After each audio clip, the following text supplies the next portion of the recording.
Bueno, muy buenas.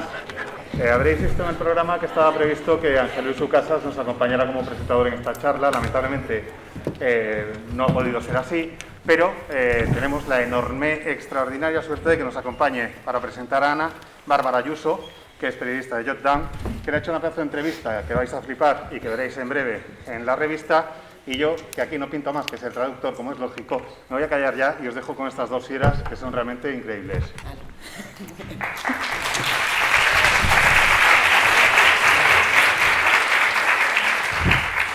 Bueno, pues buenas tardes a todos. Asumo el marrón de ese segundo plato y igual no estará a la altura de Ángel, pero creo que estoy aquí en calidad de lo mucho que me gusta Ana, imagino que igual que a muchos de vosotros. Y bueno, os explico un poco. Todo esto surgió, Diego me pidió que presentara a Ana, porque estuvimos hablando de la importancia que tenía que ella fuera escritora de terror a la hora de presentar un libro como el que quiera presentar, el más reciente publicado en España, que es Tienes que mirar. Que no es un libro de terror, o sí, según se mire, porque es un libro de una historia real. Entonces, he pensado en muchas formas de presentar el libro para los que no lo hayáis leído, los que tengáis interés en acercaros a él, pero creo que al final es mejor que sea ella misma la que diga por qué es un libro tan singular dentro de su producción, que como puede que conozcáis, está en muchos géneros. Yo creo que es escritora seca, es una escritora de terror, porque también escribe de ficción para niños, ha escrito guiones. Entonces, la primera pregunta, la manera de introducirlo, es que sea la propia Ana la que nos explique qué es Tienes que mirar. Tienes que mirar.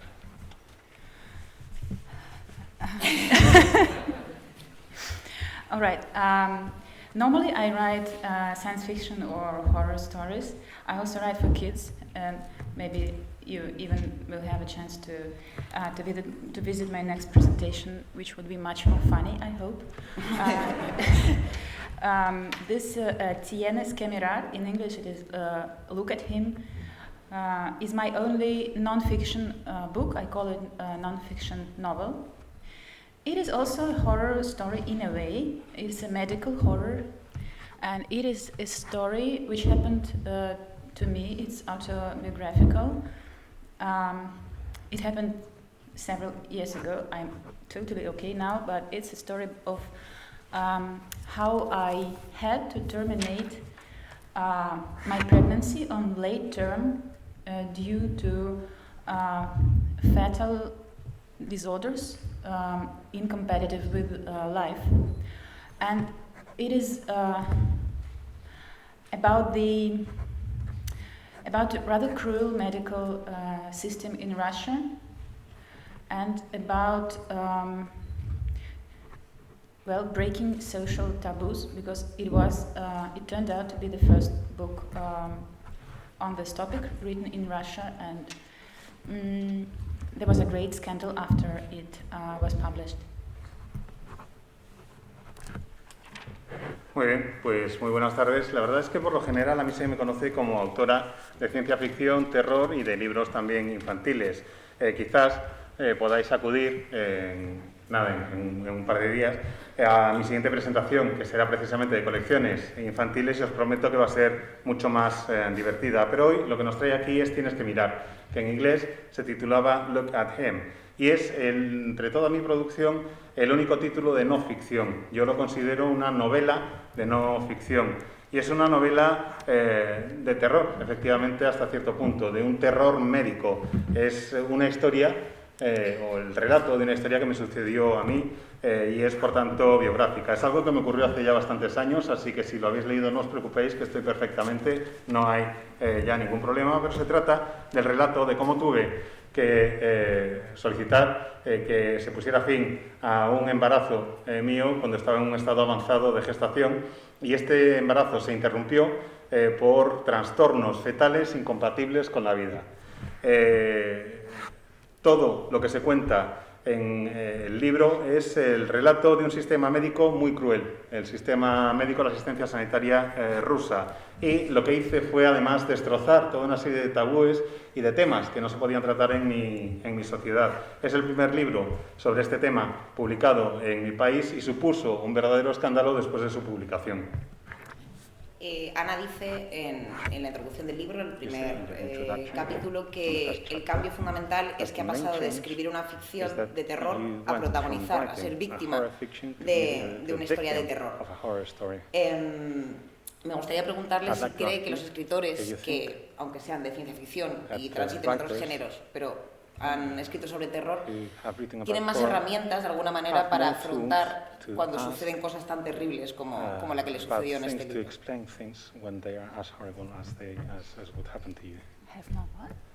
If you have more tools, more devices, more. Well, I frankly speaking, I don't think that it is about horror writing. It's just about writing. Definitely, a writer has lots of tools, and actually, the tongue, the language, the words are his main arm. And in the introduction, I wrote that is the only, my words are my only gun I can use because ugly and very various things happened to me and my family while that story was lasting.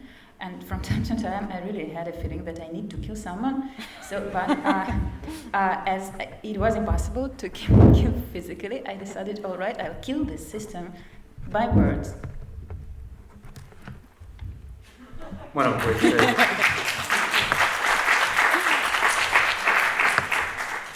Sinceramente no creo que tenga más herramientas por ser escritora de terror, sino simplemente por ser escritora. Las herramientas de que dispone una autora son las palabras, el lenguaje, la capacidad de contar. Mi única arma es la palabra y, sinceramente, es el arma que quise y que pude utilizar. Me sucedieron cosas muy feas a lo largo de toda esta historia. Mientras todo esto sucedía, viví situaciones realmente horribles. Tanto yo como mi familia las vivimos.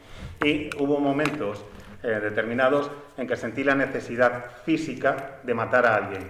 Pero era imposible que yo pudiera matar a alguien físicamente, así que decidí exterminarlos de la única manera que podía, que era utilizando la palabra. Y usé la palabra para acabar con el sistema. Hablabas de la introducción y hay otra frase que destaqué en su momento cuando leí el libro, en esa introducción, y dices, este libro habla de la humanidad y de la falta de humanidad. Y me ha recordado una de las primeras críticas que leí sobre el libro antes de leerlo, que decía, y leo textualmente, es una verdadera historia de terror, pero cargada de tremenda humanidad.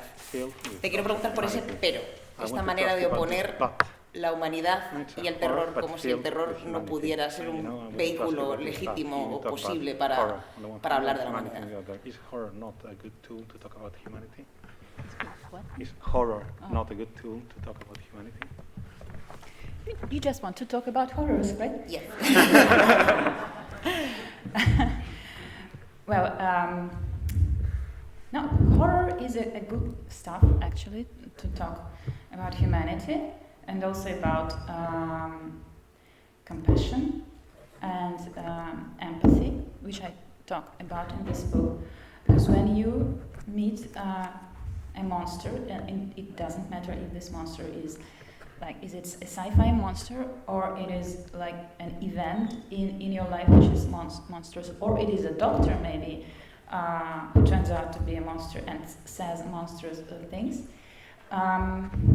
You really need to stay human because you need other humans around you. So, it is this situation in which you desperately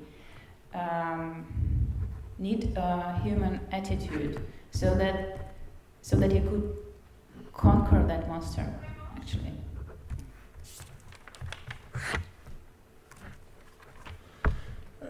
Tú lo que tienes es ganas de hablar de terror, ¿eh? Bien, me parece.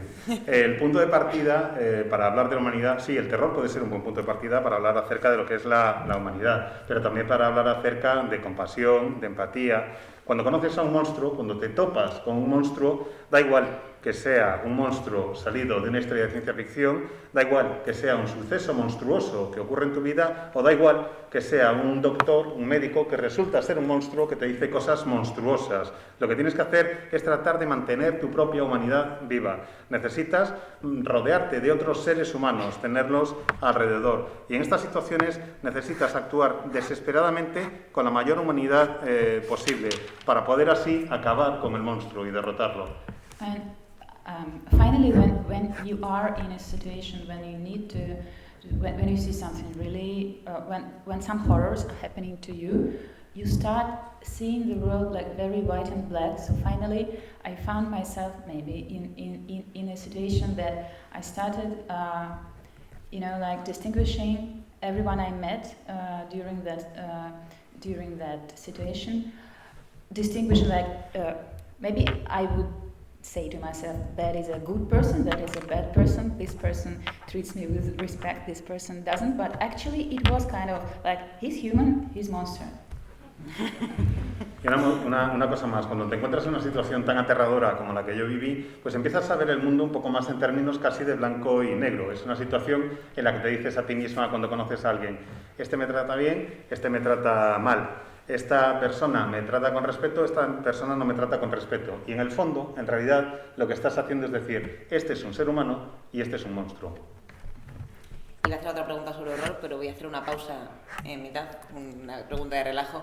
Es la segunda vez que estás en el Celsius y recuerdo la primera vez que estuviste, que estabas muy sorprendida por las largas colas de fans que había para firmar y muy sorprendida también por, creo que dijiste algo así como que te sorprendía que en una sociedad como la española, tan alegre y tan, no recuerdo el adjetivo que usaste, pero algo así, le interesase tanto una escritura como la tuya, tan sombría o tan oscura o esto. Y la pregunta es, ¿te daba especial miedo cuando escribiste Tienes que mirar, presentarlo en España o el tipo de acogimiento que podía tener?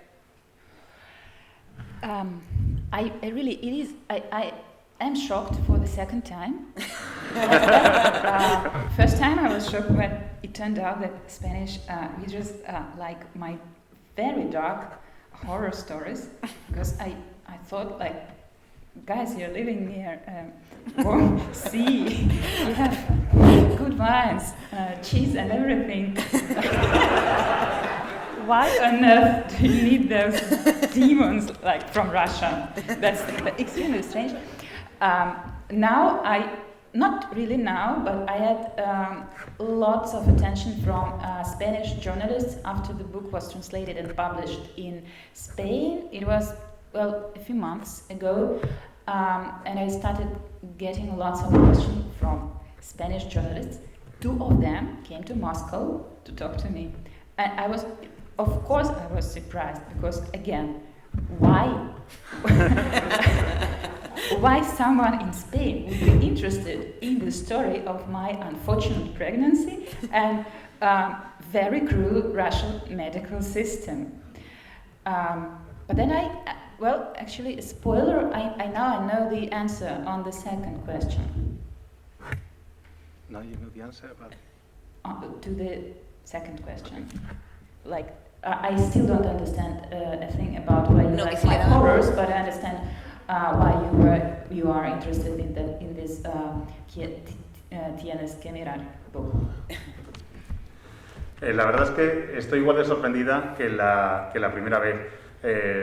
Ver la respuesta de los lectores y las lectoras españoles ante mis historias tan oscuras de terror me dejaba realmente alucinado. Decía, pero vamos a ver, gente, que tenéis sol, que tenéis playa, que tenéis buen vino, que tenéis quesos, que es que, ¿para qué narices necesitáis vosotros demonios rusos? Y no lo entendía, pero el caso es que sigo igual de sorprendida.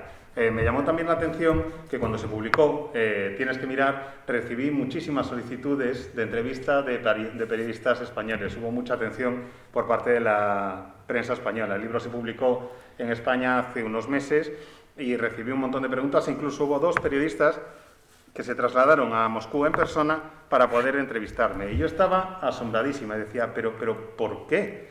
¿Qué le interesa? ¿Qué le puede interesar a un lector español o una lectora española la historia de mi desgraciado embarazo y la crueldad del sistema médico ruso. ¿Por qué es interesante eso? La verdad es que no lo tengo claro, pero ahora sí que por lo menos entiendo cuál es la respuesta a la segunda pregunta. Pues mira, como pregunta y a la vez como respuesta al que tú dices, uno de mis momentos favoritos del libro, bueno, favoritos, dolorosos pero favoritos a la vez, del libro es cuando ella, bueno, pues en una búsqueda por internet, tratando de encontrar respuestas a lo que le ocurre a su bebé, la malformación, acaba metida en un foro, pues como hemos acabado todos, ¿no? Mirando al abismo directamente. Y su marido, Sasha, le pregunta, ¿qué? ¿Otra vez estás leyendo horrores? Y ella dice, sí. Y dice, ¿por qué? Por saberlo. Un poco más adelante añade, leo porque quiero saber que hay todo un sótano enorme lleno de ratas como yo y que todas chillan de dolor y de miedo. Quizás, y esta es la pregunta, esto pueda ser la respuesta a tu pregunta, ¿por qué una sociedad como la española quiere mirar ahí ese sótano ruso y ese sistema sanitario inclemente?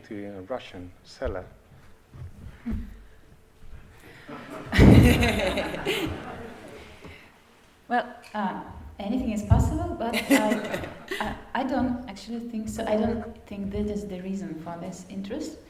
Well, this book is also translated into English, for instance, and the reaction of English readers was very, like, they showed lots of good feelings and compassion, but they were not excited about that story. All the Spanish interviewers were really, I understood that it is a trigger for them for some reason. And one Spanish journalist who talked to me, she mentioned something, and after that I understood the reason. We are on two opposite, we are polar, Russia and Spain, in the matter of pregnancy termination. In Russia, due to the Soviet traditions, abortion is something still something absolutely normal. Like it's kind of, you got a little flu, or like in the Soviet times, it was a means of contraception. In Spain, on the opposite, due to religious traditions, it is something that is that you shouldn't do and you can't do, and it is a sin, and it is very anti-social. But when a woman finds herself in a situation that she needs to terminate her pregnancy, not because, although it is also the same thing. Well, let's imagine it is the situation in which you are absolutely sure that the baby is not going to live. He will die shortly after you give birth to him, like in half an hour maybe. So, you think you have a right to take your own decision about what you are going to do now. Like you are in the middle of your pregnancy, you either prolong it, give birth to that baby, say goodbye to him or whatever, or you terminate it because it's unbearable, you can't stand that. And then suddenly you find yourself inside the system. In Russia, you find yourself inside the system that makes you do an abortion. They really make you do it. You nearly do not have another choice. In Spain, as that girl told me, maybe if you will be very insistent, you get the right to terminate such pregnancy, but you can't be sure of that, because generally, it seems like you need to prolong it so that you commit no sin. In both situations, you suddenly stop controlling your own body and your own, you just lose your free will, and suddenly the system starts deciding very intimate things for you. That is what is in common, although the problems are different. In Russia, we are obliged to terminate. In Spain, not to terminate.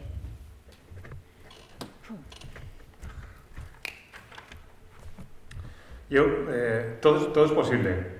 Quizás sea por eso, pero a mí me parece que hay otra razón. Porque es que cuando el libro se tradujo al inglés, pues hubo una respuesta positiva. Hubo respuestas llenas de compasión, pero no se generó la misma emoción o el mismo revuelo que en el caso de España. Y me dio la sensación, por lo que veía en la reacción de los entrevistadores y las entrevistadoras, que había desencadenado algo con el libro, que había incidido en algo. Y me estaba preguntando hasta que una periodista me dijo una razón, y es que estás en una situación en la que te ves obligada a optar, o a decidir, mejor dicho, si interrumpir tu embarazo o no. En Rusia, quizás por herencia del sistema soviético, lo normal es considerar que tienes que interrumpir el embarazo. Hay mujeres que casi lo utilizan como un método anticonceptivo, el aborto. Es de lo más habitual, es como si tienes una gripecilla, bueno, pues he tenido la gripe o he abortado. En España, probablemente por la tradición religiosa, es algo que no se debe hacer, es algo que la sociedad no mira con tan buenos ojos y que se considera antisocial. Y imaginemos que somos mujeres que nos encontramos en la necesidad de una situación en la que necesitamos interrumpir el embarazo. Imaginemos que es una situación en la que es seguro que el bebé no va a sobrevivir, que como mucho llegarás a dar a luz y que media hora después ese bebé morirá. Y tú quieres tener el derecho de tomar una decisión. Estás en mitad de un proceso y tienes dos opciones: o prolongarlo hasta llevarlo a término o interrumpir el embarazo. Y quieres decidir qué es lo que tienes que hacer. Y acabas en mitad de ese proceso, cuando quieres tomar la decisión, atada por el sistema. Acaba siendo el sistema el que te lleva a tomar una decisión. En Rusia, el sistema te obliga prácticamente al aborto. No te dan la opción de seguir adelante con el embarazo si así lo decides. Y en España es más bien al contrario. La opción, por lo general, es animarte a que continúes con el embarazo. Quizás si insistes puedas llegar a tener el derecho de interrumpir el embarazo. Quizás no sea necesario llevarlo a término, pero está claro que un sector de la sociedad va a seguir considerándolo un pecado. Da un poco igual la situación a la que te refieras en el sentido de que pierdes el control de tu propio cuerpo. Pierdes el control porque el sistema se hace cargo de él. Pierdes el libre albedrío y el sistema empieza a tomar las decisiones por ti en cuestiones que son realmente muy íntimas. Y probablemente por eso creo la reacción en España haya sido tan encendida ante el libro, porque estás ante un problema y Rusia y España están en polos opuestos realmente en cuanto a la situación que se quiere dar o que se ofrece, pero en ambos casos el elemento en común es que ni puedes tú decidir si quieres interrumpirlo, ni puedes decidir si quieres llevarlo a término. Voy a volver sobre el terror, ya hemos hecho una... Let's go back to horror. Porque no puedo evitarlo y creo que tampoco. I can't help it, and I think you can't. No, relacionado con esto último además que estabas diciendo, hay otro momento del libro en el que dices que el sistema ruso, con su falta de apoyo psicológico, por ejemplo, cuando se produce un aborto, lo que te está exigiendo es que inhibas la tristeza como se inhibe la lactancia. Es decir, que tapes el dolor, que no lo muestres, que no lo manifiestes y que no lo compartas con nadie. ¿Crees que de alguna manera la sociedad también te está pidiendo inhibir el terror que provoca esa situación? O sea, además de inhibir la tristeza, inhibir el terror. ¿Es posible inhibirlo? The horror, not just the sadness, but to hide the horror behind this situation. Do you think that can be done? Inhibit. Yeah, that's true. That's very true. There was a situation, it is described in a book, when when a doctor performs an ultrasound. There were two really horrific situations. One of them, but with hiding, like one of them was, I had various ultrasounds, so after one of them, when a very, very professional doctor told me that there is definitely no hope for this baby, but they do in Russia they do not call that baby, only fetus, so that fetus is not going to survive. I was really shocked, and I started crying. And it was in a clinic with lots of pregnant women with big bellies, and the nurse, like the assistant of the doctor, she said, what are you doing? Stop crying. We have pregnant women right here. You will frighten them. That's what she really said. Like, I'm not pregnant anymore. All right, I have something wrong inside me, which is quite a horrific situation, by the way. So, and but my social duty is not to frighten other happy people around me. Yeah, that was kind of a horrific thing. Well, after the book was published, I was also many times not asked. It was too late to ask. The book was already there, but I was told by many people, including my colleague writers, that the grief should be silent, especially this kind of grief connected to bloody women stuff, like blood. And if you want more horrors, like there was an article in Russia in some magazine. I don't remember the name of it, but maybe the internet, the magazine in the internet, and the title of the article was "Anna Starovinets showed her bloody, dirty underwear." That was like kind of horrific. In horrors, you usually find yourself in bloody, dirty underwear sooner or later. Lo cierto es que sí, que hay un punto de eso, de que te pidan que escondas el terror. Y en el libro describo dos situaciones que me parecen especialmente aterradoras. Una, cuando después de hacerme un ultrasonido, me hicieron un montón de ellos, de hacerme ecografías y pruebas, llega un doctor que muy profesional me dice que el bebé no, porque no utilizan la palabra bebé en ningún momento, utilizan la palabra feto, siempre. Me dicen que el feto no es viable y que recomienda interrumpir el embarazo. Yo me quedé en shock absolutamente cuando me dan la noticia y empecé a llorar. Y me puse a llorar y de repente llega la enfermera y me dice, ¿pero qué haces? ¿No ves que estás en una sala rodeada de mujeres embarazadas? Tienes que dejar de llorar. A las embarazadas no hay que molestarlas, no debes alterarlas. Ya me estaba tratando como si yo no estuviera embarazada. Habían descubierto que había algo malo, algo raro en mi interior, algo que se había roto, y mi deber social, ahora que ya no era una embarazada, era no molestar a la gente feliz que tenía alrededor. Eso me pareció realmente aterrador, me pareció una situación terrorífica. Y la otra situación terrorífica vinculada con este libro tuvo lugar después de la publicación. Hubo alguna gente, entre ellos algún colega escritor, que me dijo que mi pena tenía que sobrellevarse en silencio, especialmente considerando que era una pena, un dolor relacionado con las cuestiones, pues ya sabéis, de la mujer y con las cuestiones de la sangre. No me acuerdo exactamente el título de la revista, si queréis lo podéis buscar en internet, pero hubo una que me generó una situación aún más terrorífica en ese sentido, porque era una revista que publicó un artículo en el que el título venía a ser Anna Starovinets muestra su ropa interior ensangrentada. Y, oye, pues mira, ¿qué quieres que te diga? Yo creo que nos ha pasado a todas, que a veces sí se nos ha ensangrentado la ropa interior, pero no la vamos mostrando así al mundo. De hecho, además de esto, no solo te dijeron estas cosas malas, no provocó estas reacciones malas en Rusia, sino llegaron a llamarte antipatriota por mostrar tu dolor, ¿no? Anti-patriot for showing pain and grief. Anti-patriotic.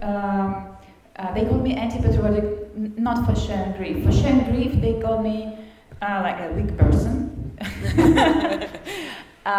Although they were a little bit surprised that a weak person has written a book and published it and actually was ready to take part in that awful discussion. But all right, no, anti-patriotic, they called me because I depicted the medical system and the doctors, in a way, like showing that they have no compassion and no no compassion,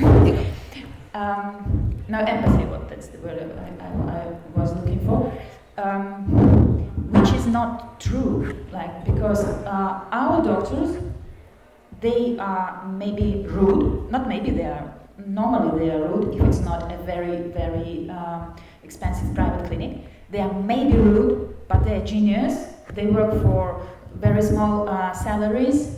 So it is very anti-patriotic to claim that they should treat you with compassion and respect and with politeness, because they have lots of women like you, and you are not special. All the rest of the women kept silence and took it normally. So why on earth are you like doing that? And there is a part in a book where we go to Germany, and of course there is a comparison of Russian system, medical system, and German medical system, how those systems deal with the situation.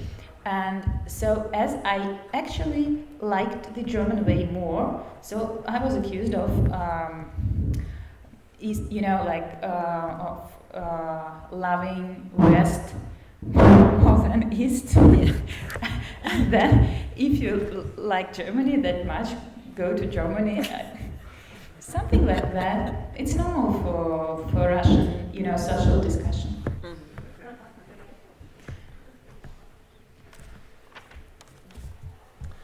Más que antipatriota, lo que me llamaron por eso fue debilucha.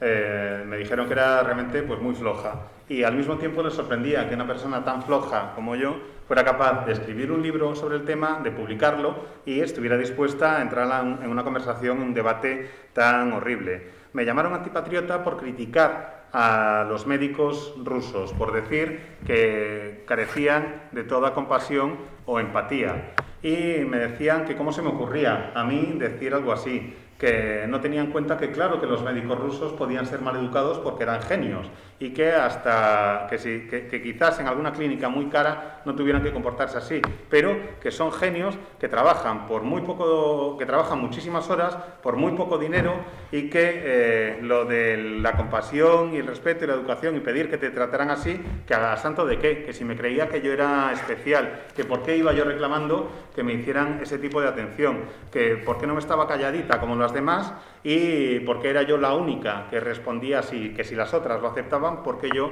tenía que quejarme. Además, hay una parte del libro que tiene lugar en Alemania y obviamente hay una comparación entre el sistema médico alemán y el sistema médico ruso y cómo funcionan los sistemas ante las distintas situaciones. Y obviamente yo preferí el tratamiento que me dieron en el sistema sanitario alemán. Entonces me acusaron de traidora al este. Me acusaron de ser una vendida a Occidente y me vinieron con frases del tipo, pues si tanto te gusta Alemania, múdate allí, que es lo que viene siendo normal en un diálogo social en Rusia, básicamente. Me gustaría, Ana, que hablaras un poco de las consecuencias que tuvo el libro, tanto por un lado para ti como en el sistema sanitario. Y además que me gustaría que lo hicieras, además porque creo que resulta interesante para de alguna manera a los que no habéis leído todavía el libro, cuando os encontréis con la introducción, sepáis que hay un poco de esperanza. Es decir, ella se muestra muy negativa o no tiene mucha esperanza de que este libro vaya a cambiar las cosas. Pero, spoiler, el hecho es que sí. Quizás no tanto como ella querría, pero sí provocó cambios en el sistema sanitario. Entonces, me gustaría que pudieras contar un poco algunas de las cosas que cambiaron y, por último, qué supuso para ti personalmente y por qué consideras este libro útil. All right, yeah. I really didn't expect. I was extremely afraid of a situation that the book would be never published because the topic is too dark, and it was really very hard to find a publisher. But I did find a publisher. Then I was afraid of a situation that no one is going to read the book, but lots of people read the book, and it sold. It is still being sold. In a very good way, and I aimed at starting social discussion on the topic, and I got a huge social discussion. Maybe I didn't expect it to be so tough, but still my main concern was that there would be no discussion at all, but it was. And then which I didn't expect at all. Some real changes in medical system happened after the book was published. The clinic, which I'm talking about in the book, organized courses, special courses for medical workers, so that they would learn how to, like courses of medical ethics, so that they would learn how to treat patients in the condition when they are in sorrow, like how to talk to them in this situation. And they hired some actors for that, so that the doctors would train with actors, not with living people. Really? Yeah. And then there is a very famous hospice in Moscow, which is called, all right, I don't know the English word, but it is a famous hospice, and they organized a special department for pregnant women with unfortunate pregnancies, with babies who are maybe won't be alive after birth, and those women have an option to prolong the pregnancy, which I did have actually, to prolong their pregnancy normally in that department without any pressure from the system, like to terminate. I also know that some private clinics, like some directors of private clinics, made the staff of the clinics read the book. Like I was told that in a private clinic, my friend came there and she saw my book on the table of a doctor, and she said, "Oh, my friend has written this book," and the lady said, "Yes, we are obliged to read this book. Our boss told us to do that." So maybe something else as well, but I'm really very happy about the best thing is that department. But it's a pity it's only in Moscow, like all the rest of Russia still do not have something like that. Muy bien, la verdad es que es una historia realmente de terror. Desde el principio, la concepción de este libro. Para mí, al principio, lo que me preocupaba era el preguntarme si iba a poder encontrar una editorial que lo quisiera publicar. Una vez se publicara, saber si había alguien que lo quería leer. Y la verdad es que se leyó bastante y se sigue leyendo y se vende muy bien. Yo lo que perseguía era abrir un debate en la sociedad rusa. Lo que no me esperaba es que fuera un debate absolutamente tan duro. Mi principal preocupación era que no se hablara del tema y conseguí que sí que se hablara del tema e incluso que hubiera algunos pequeños cambios en el sistema médico. Hay una clínica, por ejemplo, en la que me atendieron, aparece mencionada en el libro, en el que se dan ahora cursos especiales de formación ética al personal sanitario para que aprendan a tratar a las pacientes que están en una situación de dolor o de pena. Todo ello se logró gracias a que me puse a escribir el libro y a lograr logré que el personal fuera haciéndose cargo de la necesidad de tratar a las personas como personas. Por cierto, estos cursos se imparten con actores interpretando el papel de las mujeres embarazadas, sino con mujeres embarazadas en realidad. Hay además un orfanato, un hospicio muy famoso en Moscú, que organiza un departamento especial para mujeres que están embarazadas con embarazos de riesgo o desgraciados como el mío. Personas que ahora pueden decidir vivir allí y no tener ningún tipo de presión. Tienen la opción de seguir adelante con su embarazo. Es un departamento que les permite seguir adelante y que decidan que aunque el bebé vaya a morir o que el feto vaya a morir tan pronto nazca, sí que llevar a cabo adelante el embarazo, lo pueden hacer y pueden seguir adelante. La pena es que eso solo existe en Moscú y que no lo hay en otros lugares de Rusia. Existe también una serie de clínicas privadas en las que los directores obligan al personal por ley a leer los libros. Lo sé porque una amiga mía acudió una vez a una visita con el médico y dijo: "Anda, mira, si está ahí ese libro lo ha escrito mi amiga". Y le respondió el médico: "Sí, efectivamente, es que nos obligan a leerlo nuestros jefes para que lo tengamos en cuenta y seamos un poco más empáticos". Eso, como digo, ocurre únicamente en Moscú. De lo que estoy más satisfecha y de lo que más me alegra de la publicación de este libro es la creación de ese departamento para las mujeres embarazadas con embarazos de riesgo en el hospicio de Moscú, y la pena que me da es que en el resto de Rusia no exista algo semejante.